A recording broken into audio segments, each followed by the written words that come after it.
what is abrasions? So Atri Chakraborty raised that questions. So abrasions is basically like when you talk about this, whether it's metal oxide based, which is brittle in nature, or polymer based coating, which is soft in nature, right? So you are exposed to the harsh physical treatment, like kind of you have this what called window, which is coated with super hydrophobic coating. Now, probably some bird or something can come and scratch, right? So that is a physical abrasions. So they have a standard process to do it. So in literature, what we do, we take the sandpaper, which is very rough, and then you apply some load. Generally, people maintain less than a 10 kilopascal, and then you basically go for back and forth motion. During that process, the soft material, the top interface is go away. Okay, it's damaged. And then the chemical optimization is go away for the conventional coating. But for our case, it's go away, but as it's three-dimensionally optimized with appropriate chemistry and topography. So it keeps continue to display the super hydrophobic. So in our case, we don't see any problem. That aberration doesn't really damage. So the second question, Priyoto said that what is chemistry behind addition of different alkali metal salt results in different extent of gelation. So if you see this acrylate group that have this oxygen lone pair, right? So what we think that we did some DFT calculation. So based on that, it found that this metal ion pull out some electron cloud from this carbonyl, and that making it more electrophilic, and activation energy is decreasing. And that's the reason it's found that more and more reactive and faster in case of the when you go from cesium to lithium. Another question is Mr. Torun Gautam. He raised that is the super hydrophobic coating transparent? Yes. So the current one, what we are working with is COVID-19 related project. So we have come up with a really outstanding coating where just two small molecule is spray deposit. You don't need any kind of treatment. It gives transparent and highly durable aberration tolerant super hydrophobic. So that's the things we have filed a patent, and we are about to publish the result also. Another question, Orithro Bishwas, sir, I'm excited to know what should be the general strategy to design super oleophobic and super hydrophobic surfaces on rough surfaces, say over rough fabric, rather other on relatively smooth surfaces, a glass. Thank you. So, if you are really thinking about this fabric, which has already one dimension of the roughness is already there, the micro domains is already there, right? So you need to optimize just the nanotopography and appropriate chemistry.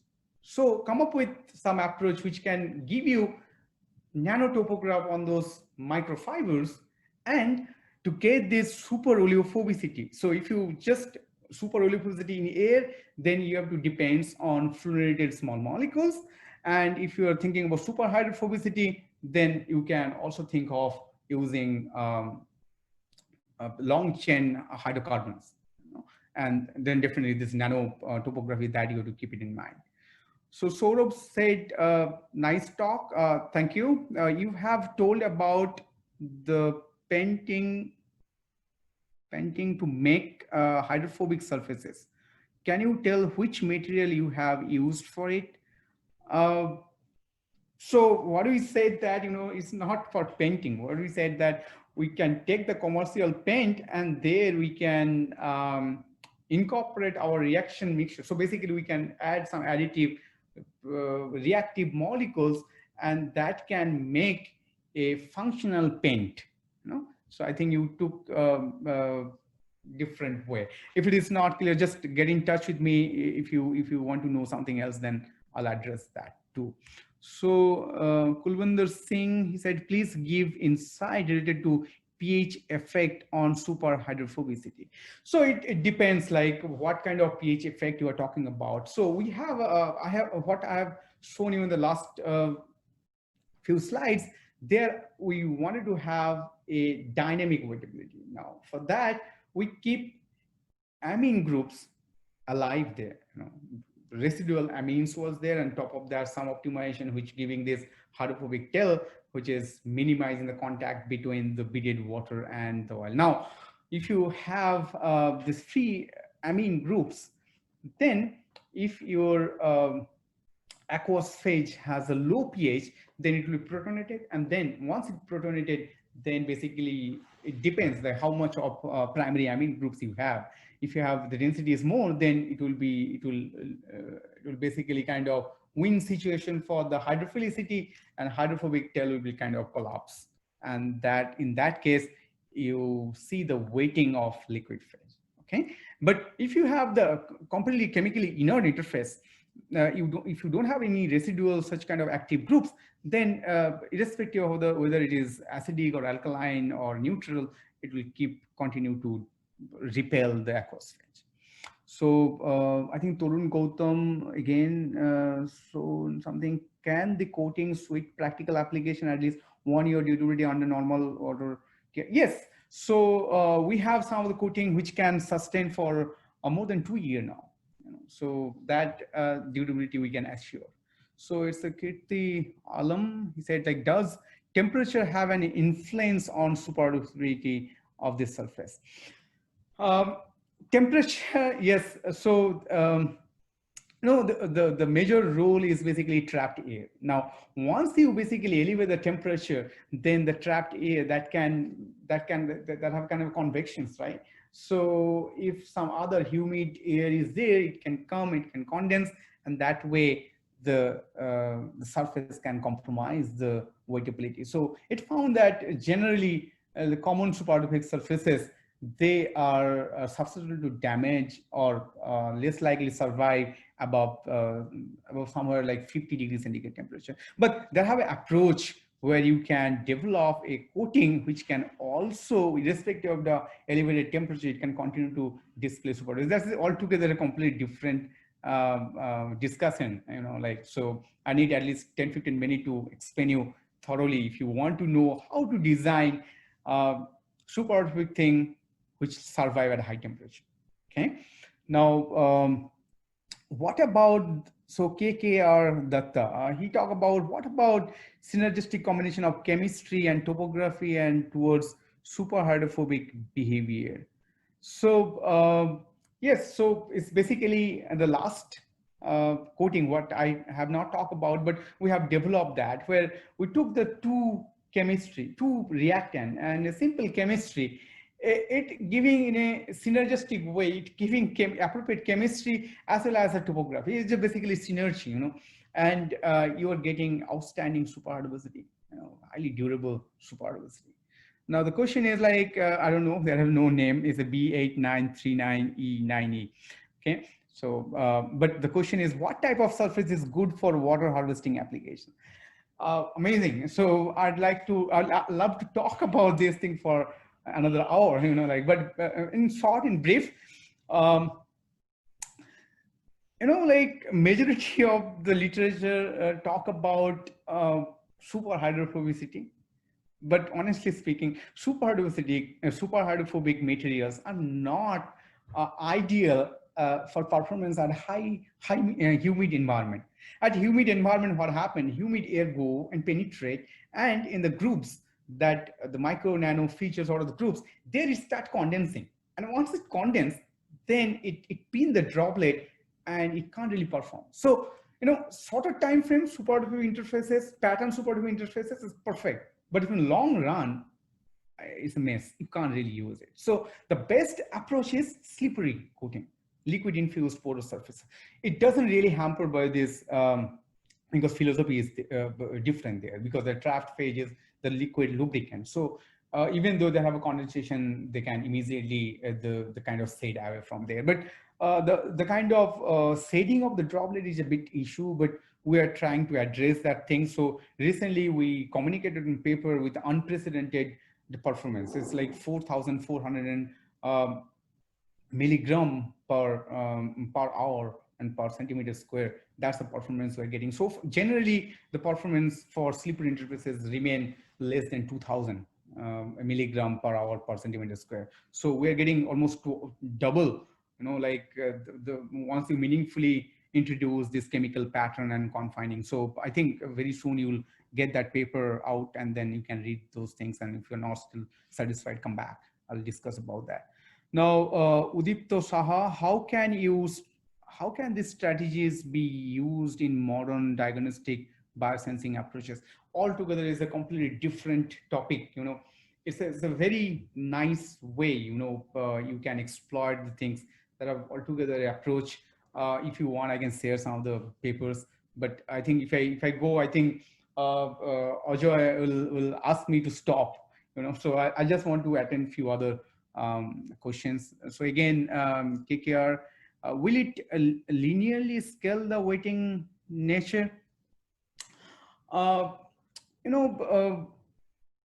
This particular question it depends, topography. So there are many cases where people look at in terms of ordered topography. Yes, when you see in naturally existing interfaces, there you see some kind of patterns, but it's not really maintaining that order. So I don't think it's just linear scale. So what is thickness of the self-healing superhydrophobic coating? So another important thing. So here, just by controlling a deposition rate and then concentrations and all, you can go for like 300 micrometer to 500 micrometer, even in millimeter scale. So what are the paper mostly have talked about there? The thickness was somewhere around like the 500 to 600 micrometer. So, but that have a scope to control that. So Salini Halan, what will be the service life of superhydrophobic coating? So some of the coating what we have recently developed that can sustain for at least a couple of years in room temperature conditions. How to separate refined oil from water, and when are running reaction, which oil is essential for using low temperature for reaction? Okay, so separation of oil from water. So first you have to see like which one is more, whether it's oil is more or water is more. So what I mean, like which one you want to filtrate? Is it aqueous phase or oil phase? Based on that, you can choose either super hydrophobicity or underwater super oleophobicity. Underwater super oleophobicity allow you to filtrate selectively aqueous phase, and super hydrophobicity selectively allow you to filtrate oil phase. So it's just the choices there. So you have to decide depending on which fragment is there in that oil water mixture more. Okay. And is this robust coating is possible on cellular stimulus? Yes, of course. We can coat various different objects. We can get substrate independent coatings. So it's very much possible. Super hydrophobicity prevents the material to occupy the bulk and enhance surface activity. So can it be used for catalytic activity? What is your view? So I know already some of the people started working on catalytic activity of these interfaces. So yes, probably if you find the literature, you will find it. But we don't have any expertise on that. What I mean that we have not started working on it. I'm just still convincing some of my students to work on that area from last couple of years, but they are not interested. So unless the students are interested, it's difficult for supervisor to address these questions. I hope my students are also listening this talk, and then they probably take up these projects. Do you measure fluidity of the material? Wettability depends on fluidity. Yes, fluidity is depends, and we don't, but yes, we also check this. Mostly we confine in terms of how much of speed of the fluid mostly kind of the superlative interfaces we check, and we found like they're quite durable in terms of literature value. Will the superlative surfaces be useful as biological filter? Super hydrophobic surfaces, I don't know like what you exactly mean, because like biological, whenever anything you're thinking about, their aqueous phase, right? So the superlative interface actually repel the aqueous phase, right? So anything is there within that aqueous phase is not going to pass through. So I don't think it will be useful in that sense, but you can use it in different other applications, different bioengineering, and also that is very much possible. So we're working on that directions as well. So, but yes, another thing I'll definitely add, now, if you use underwater super oleophobicity, that might work, suddenly work.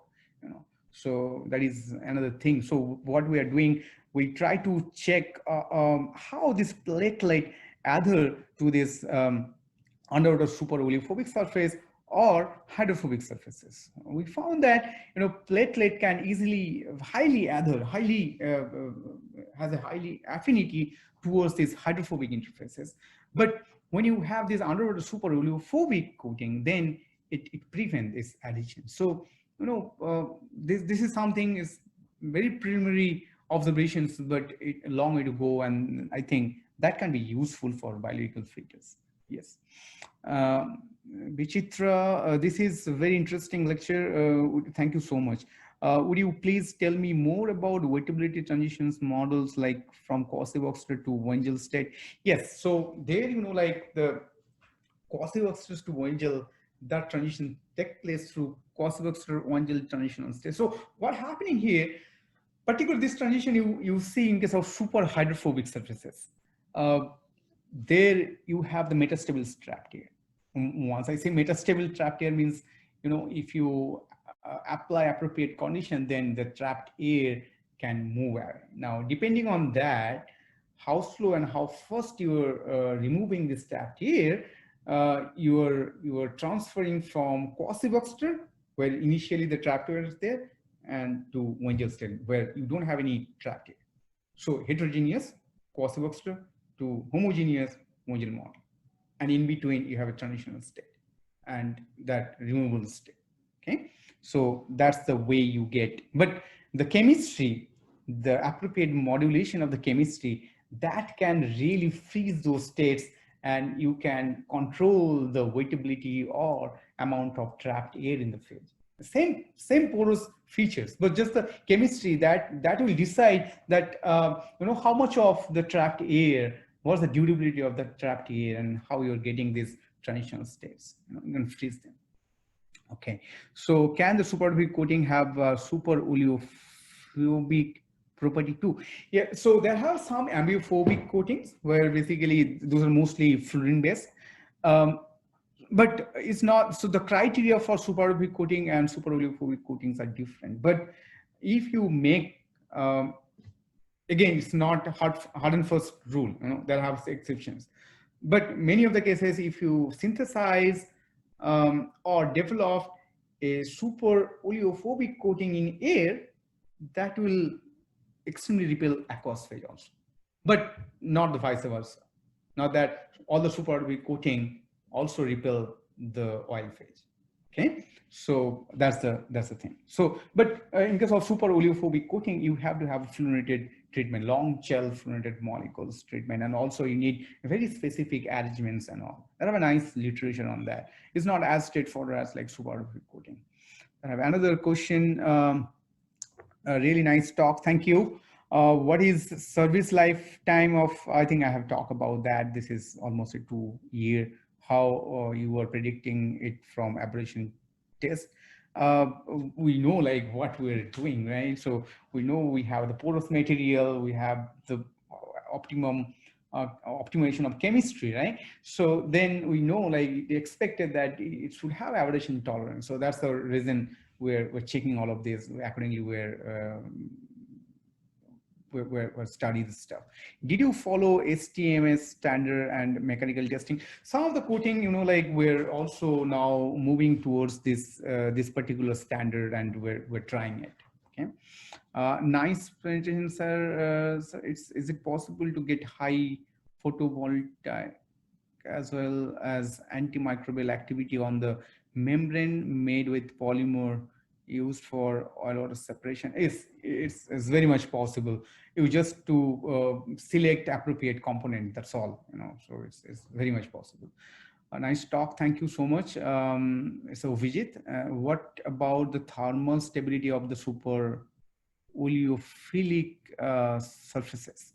So we have checked that stuff also. So if you super oleophilic property is something, that is basically people consider that you have to have super hydrophobicity, then only you can get underwater super oleophilicity. I think you are talking about underwater super oleophilicity. So there, the temperature is the issue because, as I said, the superheaticity that go away at high temperature, like above 50 degrees centigrade temperature. But right, like recently we have investigated a interface with optimum chemistry and topography. There, even a moderately hydrophobic interface can give rise this kind of under a super oleophilicity, and that can sustain even as high as 90 degrees centigrade temperature. Even it can sustain boiling temperature. So because there the concept is different, it's basically kind of the discontinuous tract air. It's small pockets of the air and that remain there. But once you have this continuous tract air layer, it just feel a lot of pressure and it just easily go away because they have a difference between the temperature and that allow for the condensation and kick out this metastable tract air. But once you have the discontinuous tract air layer, moderately hydrophobic coating, that is, I think, much better design to get super oleophilicity. I have another question. Can superheaticity a more stable process than a normal process? I just confused. I don't know like what the question. I just repeat again. Can superheaticity a more stable process than a normal process? I don't know like whether you mean that like the approach what we are adopting that is more stable than the regular one. Yes, the stability in terms of the aberration tolerance. Yes, of course. What we are designing nowadays that has more stability than the conventional approach. What should be, is a Nivedita, what should be the ideal percentage hydrophobicity or hydrophilicity for cell, live biological cell attachment to the surfaces of fabricated material? So hydrophobicity, so what we found that, I'm talking about the platelet, other cells we have to check. But what we found, anything around like 130 is just, highly adhesive in nature. But once it is oleophobic, then the attachment is very low and poor. What kind of, another question is, Vichitra, what kind of chemistry is required to make for super hydrophobic, super hydrophilic surfaces with high aspect ratio structure? I mean, top surface will be super hydrophobic and inner pattern surfaces will be hydrophilic. So to make it hydrophilic, you need high surface energy molecule, like kind of glucamine. And if you want to make super hydrophobic, you have to choose low surface energy molecule, basically kind of only hydrophobic long tail, that is octadecylamine, decylamine, those are good enough. Super hydrophobicity prevent the material to occupy the bulk and enhance surface activity. So can it be used for catalytic activity, which can be, so I have addressed that stuff already.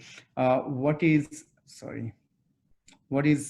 solid content loaded in the paint general that lead to super hydrophobicity? So here, I mean, what are the thing we are depicted? That's not super hydrophobicity. This is basically solid slippery. There are no liquid infusion. It's a highly slippery. So contact angle probably like somewhere around 120, but it can easily slip away. Okay, and the content is very low. It's something around 5 to 6%. I forgot that number right now, but it's quite low. Your presentation is, thank you so much, Molly. And then next question is, hi Uttam, excellent talk, slippery surfaces that you were mentioning in the end, interfacial energy condition between the substrate, oil and interface has to be satisfied as the case of Eisenberg. Yes. So that was the hypothesis from Eisenberg's point, that it has to satisfy, or chemical compatibility should be there. But that chemical compatibility I can attain through different means. What I mean that, if you see in the literature, people are blindly following, and then they're basically optimizing or making the material interface hydrophobic, highly hydrophobic, and then they're infusing the lubricant. What I'm saying, it is not recurred. Even the pockets of hydrophobic domains in the coating, which is overall remain hydrophilic, that can also give the similar chemical compatibility, and you can get slippery interface. And that actually allow you to design different functional interfaces. That's the key thing. So that is what our recent investigation validated.